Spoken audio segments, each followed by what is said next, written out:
Thank you. I'll have to minimize my requirements.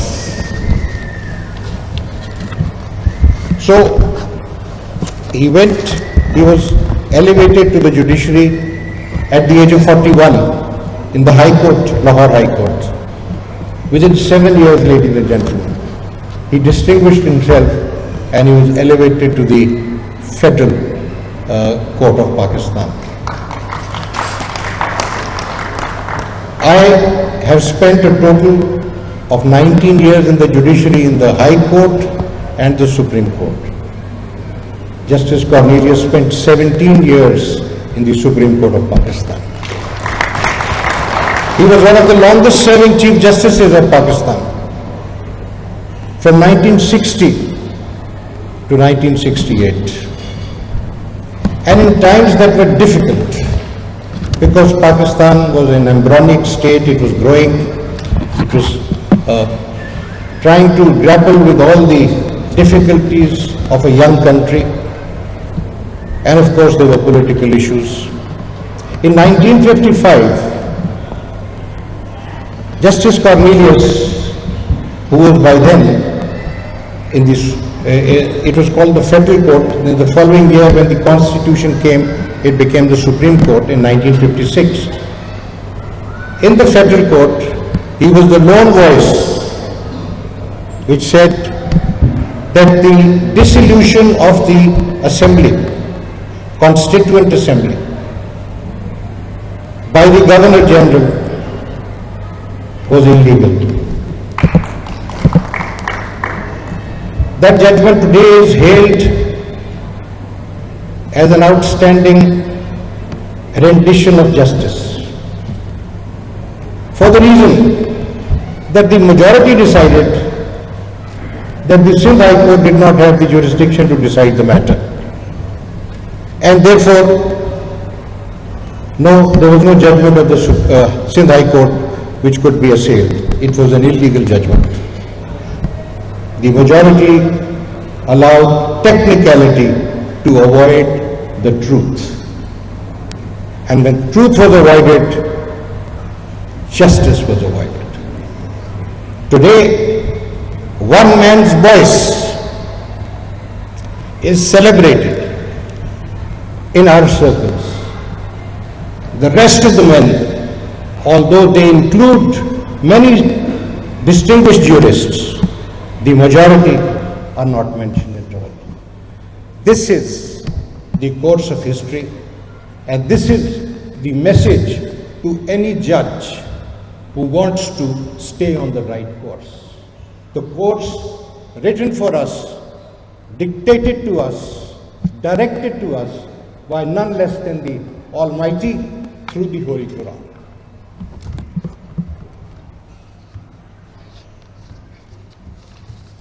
But that was not all about Justice Cornelius. He was a simple man. Today I am informed that he stayed in one room for 40 years. He lived there simply. He had no assets when he retired, and from his pension he paid the bills of this hotel. It was in this hotel where he lived. And I went and saw that room just now, a short while ago.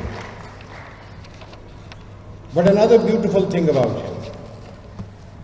In 1968, he was to retire in May of 1968. But his colleague, Justice S.A. Rahman, who had worked with him for years in the Supreme Court, was to retire before then. So in order that Justice S.A. Rahman may become Chief Justice also, do you know what Justice Cornelius did?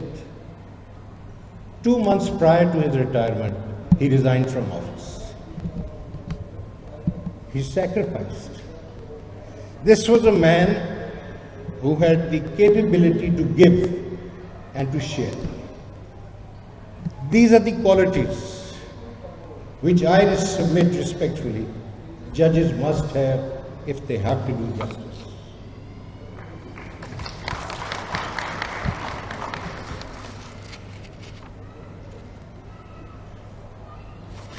I feel inspired by that gentleman because he wrote brilliant judgments also. I just mentioned you the 1955 judgment in the Tamizuddin case.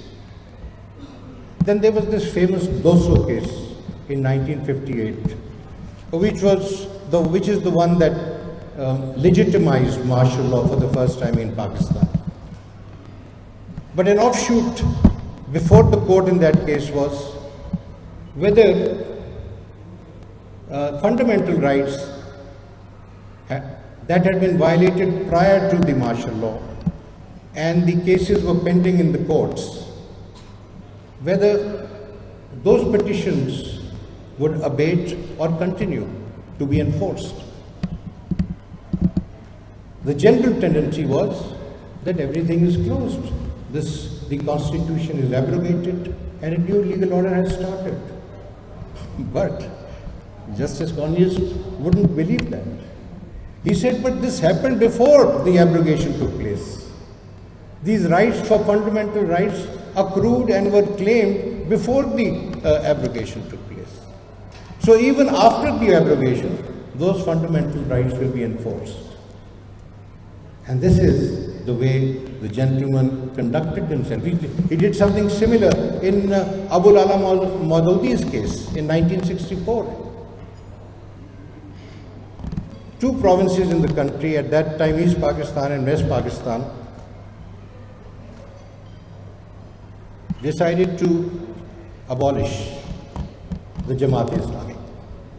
It was an executive order, opinion of a government servant or an executive officer, whoever it was, declared that this political party should be abolished. There was one view projected by the government that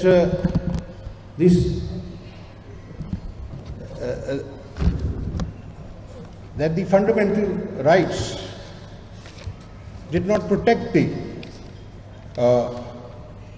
party, and that the opinion given was reasonable, it was fair, it could be seen, it could be determined, and therefore no interference should take place.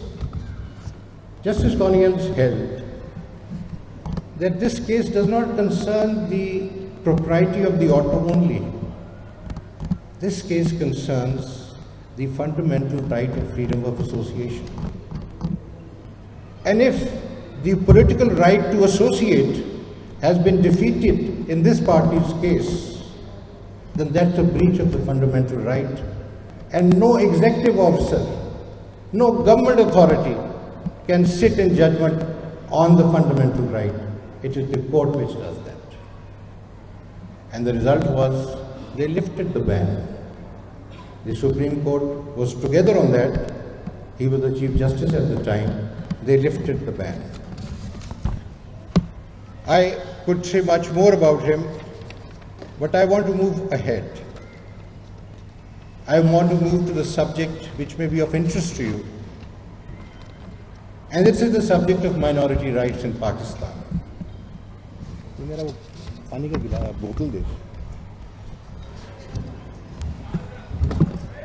Thank you, I'm good.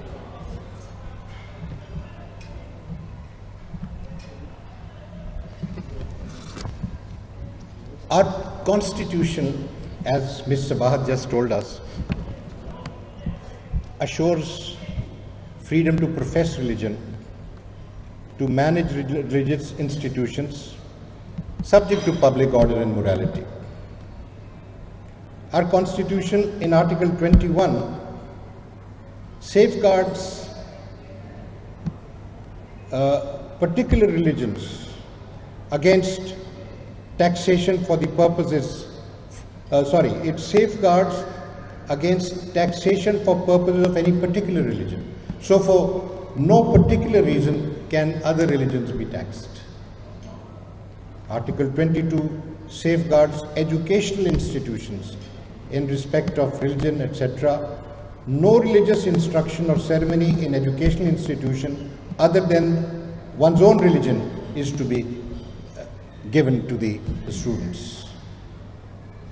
No citizen can be denied admission to educational institutions which receives aid from public revenues on the ground of race, religion, caste, place or birth. Basically, our constitution says everyone is free to profess their religion. All citizens have equal rights. There is no discrimination amongst them. And yet, for years, our minorities have felt discriminated, have felt sidelined, marginalized. It is in these circumstances, in the year 2014, some 9 years ago, the Supreme Court, under the charge of Chief Justice Jilani, who sits with us right here, took up this challenge and came up with directions to protect the rights of the minorities. There were several directions that were issued. Directions about curriculum, directions to ensure that there is no hate speech on social media against minority religions, directions that a National Council for Minority Rights be established, a task force be established, and a special police force be established to protect religious places of worship. A job quota for minorities at 5% be ensured, and similarly an admission quota in educational institutions be ensured. For many years, these directives were carried out under the charge of Mr. Shehbaz, who sits right here. That was a one-man commission. He worked strenuously, selflessly, and achieved many objectives. I may agree with Sabahat, there's a lot more to be done. But pursuant to that judgment, there was movement and a great deal was done. Today, the minorities see that judgment as an umbrella which protects their rights. Today, the Supreme Court acts as a facilitator vis-à-vis the government authorities who have been cooperative. We must not overlook the fact, ladies and gentlemen, we have been through at least 3 decades of extremism.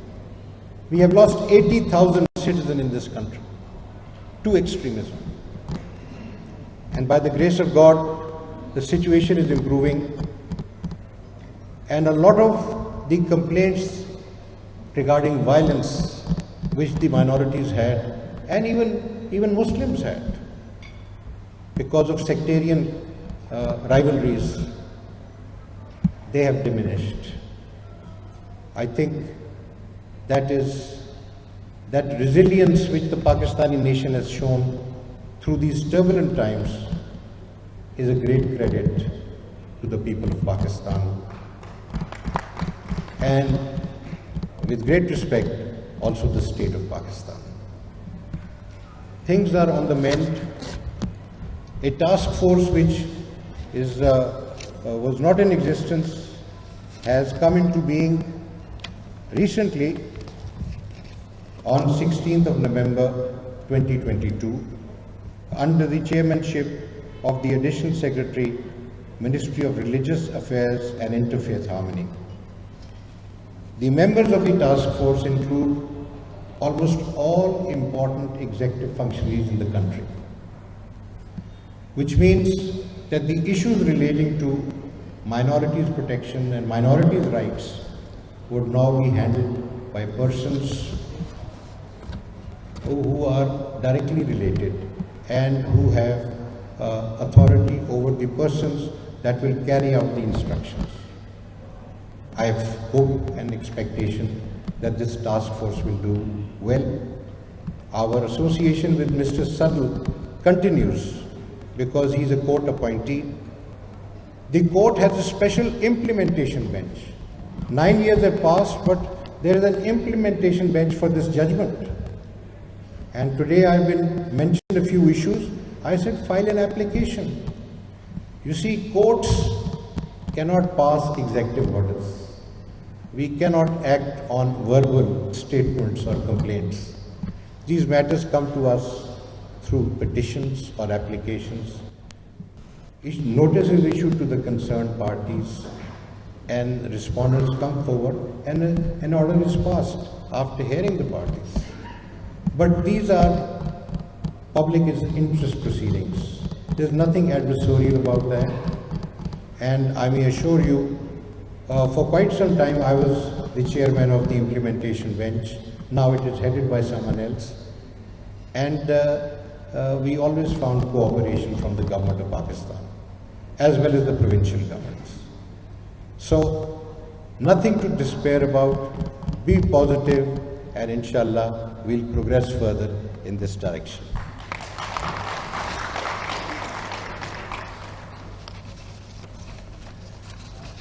You see, the protection of minority rights, the protection of rights of different sects within the fold of Islam, all this has to do with awareness and knowledge. You will be pleased to know that the Islamic faith does not appreciate sectarianism. There are several verses of the Quran that talk about it. And it is said that leave these differences to God. Don't fight amongst yourselves. What you have to do is Amar bil Maruf wa Nahi anil Munkar. Amar bil Maruf is do good deeds. Nahi anil Munkar is others who do bad deeds, just inform them and tell them, don't do this. You don't have to become violent. You don't have to become aggressive, but you should stop that. You should advise that. In relation to religion, the Surah Baqarah in Ayat 256 says, there is no compulsion about religion. There is no compulsion in faith. This is your own will, your own wish. In Surah Maida, which is number 5, Surah 5, Ayat 32, it is said, whoever kills one person unjustly is as though he has killed all of mankind. And whoever saves one life, it is as though he has saved all mankind. Mankind, whatever the form, whatever the color, whatever the creed, whatever the faith, is indistinguishable. There is no discrimination. That is how the Almighty considers human beings. In Surah Al-An'am 6, Surah 6, 108, the Almighty says, do not denigrate the deities of other faiths, lest their ignorance, in their ignorance, they disrespect Allah. Thus, Allah has made pleasing to every community their deeds. Let them do their deeds, their religious deeds. In Surah Hajj 22, Ayat 40, he says, due to the intervention of Allah to protect the places of worship of other faiths, the people who were confronting and fighting with each other did not destroy those places of worship. God intervened to prevent the destruction of places of worship. This is how important they are. This is how important the right of worship is. and so on. There's more, but I will not spend more time on that.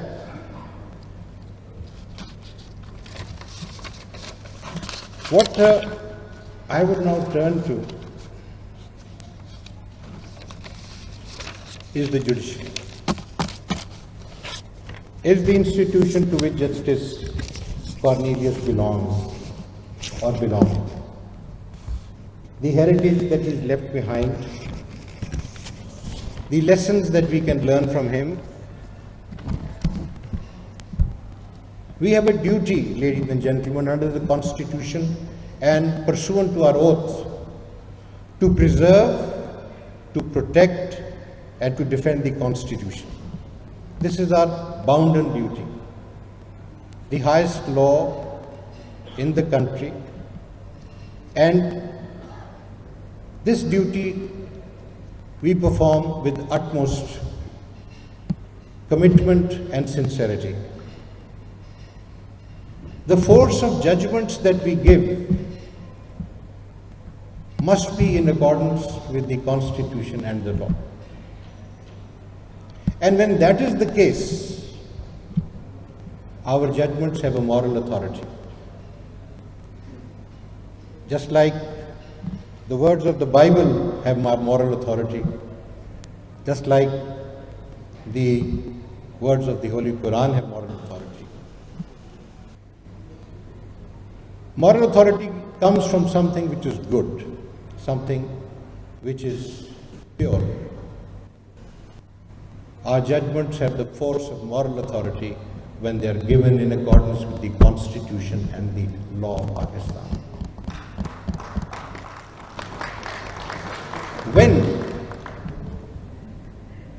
When do judgments have moral authority? Ladies and gentlemen, they have moral authority when they are passed on the merits of the case. Otherwise, in Tamizuddin's case, 1955, dissolution of the Constituent Assembly, the majority said Sindh High Court didn't have jurisdiction, so they couldn't go to the merits of the case. Justice Cornelius said no. The Constituent Assembly is an organ higher than the Governor General's wishes and discretion to give assent. It was said that the Sindh High Court doesn't have jurisdiction because the law under which they are doing this did not have the assent of the Governor General. And by doing so, by declaring that that assent was not necessary, the learned single judge, the dissenting judge, Mr. Justice Cornelius, held that the dissolution of the Constituent Assembly was illegal and unconstitutional. That judgment survives today as an example because it was on the merits of the case. Whenever we resort to technicality, our focus is shifted elsewhere. I'm not talking about Pakistan. I'm talking about all over the world. All over the world, one comes up with objections that such and such judgment is weak because it does not deal with the real issue. And when it comes to constitutional enforcement, we must not blink our eyes. If it says 90 days for holding elections, it is our duty to say that. It is not our choice. It is not our choice. It is our duty to say that, instead of finding a reason why we should avoid to say that. This is what has happened. You call it controversy. I'm sorry, I'm not worthy of controversy. I'm a very humble person. You say you support us, please don't say that. I'm just one of the members of the Supreme Court of Pakistan. If you stand up for the Constitution and the law, then you must support the Supreme Court of Pakistan. And not any individual. We have no existence individually. Our existence is as a unit, as a constitutional organ, and that is how we function. But the important thing is that the Supreme Court, when it speaks on merit, its judgment has moral authority.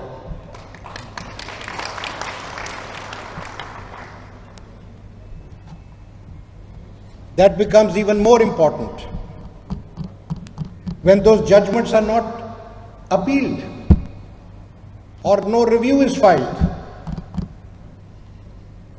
Then that means no one has any objection to the judgment.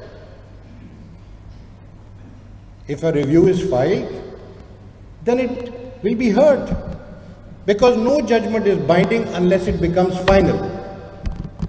But if a judgment is not challenged, then it becomes final.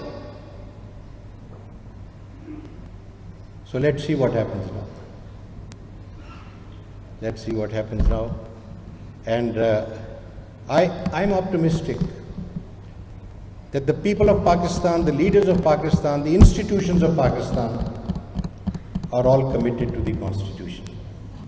Do you know that in this context,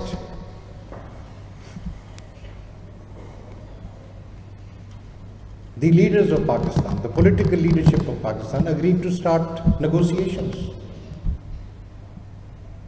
which have not ended yet. This is what we were informed. We have nothing to do with that. But at least they are conscious that they have a duty to comply the Constitution. And we are there to support that effort. Otherwise, our judgment is there. It has a force of its own. It may not be implemented today, but it will last to the test of time and shall be implemented tomorrow. Now, I have not much more to say except to thank our hosts, Mr. Samuel Pyare. Where is he? Mr. Samuel Pyare, the Honorable Bishop, the pastors and the bishops, and I don't remember exactly what your offices are, but it's a matter of privilege to be here. I haven't told you that one of the most respected citizen of Pakistan, for whom thousands of people have love and affection, is sitting here amongst us. He is devoted to education because he feels, and rightly so, that education is the source of progress for the individual and for his community and for society as a whole, because he comes back and shares his education. Who has given away money, time, effort, love, support, everything to students for giving them good education. He is the founder of one of the best institutions, academic institutions in the country, which started as a business school but today offers engineering, law. Tomorrow it will be medicine, I'm sure. I'm not sure if there's a medical school yet or no. Not yet. And I'm talking about Sayyid Babar Ali. Let's give him a...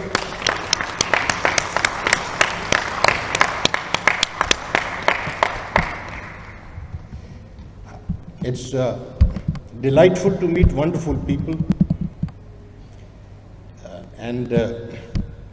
As Sayyid Babar Ali had a role in my life also. So thank you, sir. My other great benefactor sits here, Justice Tassaduq Hussain Jilani, totally committed to the law, so gentle and so refined, such a good example of judicial character, conduct, bearing, and delivery. I salute him also, because one of the great advantages in life, or blessings of life, is when you have heroes to look up to. So I am very lucky in that respect. Within my profession, within my vocation of judges and my profession of the law amongst lawyers, I have come across such outstanding people. I cannot stop thanking the Almighty for those associations. This is a memorable occasion for me. Thank you very much, all of you. My best wishes. And the implementation bench is always there. File an application and let's see what happens. Thank you.